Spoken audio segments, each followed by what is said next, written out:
Welcome to Reframe.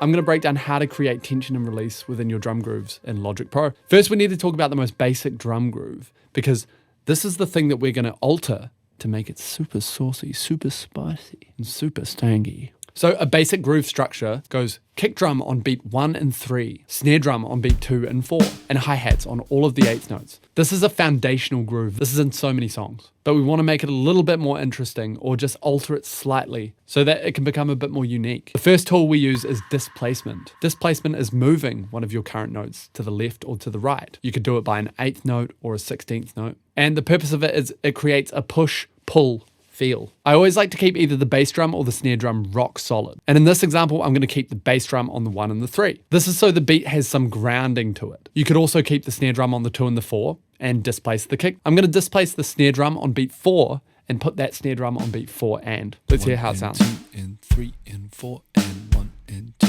and 3 and 4 and. Interesting. That kind of pushed the groove a little bit. You felt that? Now I'm going to bring the snare drum on the 4 back to the 3 and. 1 and 2 and 3 and 4 and 1 and 2 and 3 and 4 and 1. This pulls the groove back. I know you felt that. Okay, I'm going to put that snare drum back on beat 4. Now I'm going to experiment with the snare drum on beat 2. We're going to move it to beat 2 and. 1 and 2 and 3 and 4 and 1 and 2 and 3 and 4 and. Again, we're pushing. Let's try that one on beat 1 and. 1 and 2 and 3 and 4 and 1 and 2 and 3 and 4 and. It's a pull. I think I like the snare drum on beat 4 and the most. We've been displacing and syncopating on 8th notes, but you have far more options when you begin to realize that you can displace and syncopate on 16th notes as well. Let's keep those 2 bass drums there, but let's add some bass drums and make this beat a little more exciting. 1 and a 2 and a 3 and a 4 and a. It's really important to keep a solid foundation. Out of the 4 beats, the snare drum on 2 and 4, and the bass drum on 1 and 3, you want to keep at least 2 of them solid when you experiment with these things. In general, this is what works to make the listener feel hypnotized by the drum beat.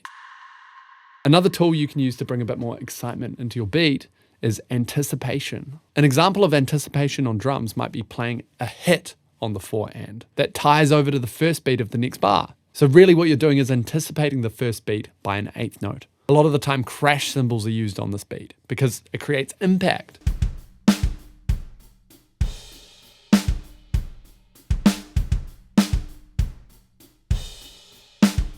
And it kind of feels like you're falling. This is a form of syncopation. All syncopation is when you put an accent on a beat that's not usually strong. So the strong beats are usually 1, 2, 3, 4. But it's when you put an accent on the ands. And 4, and.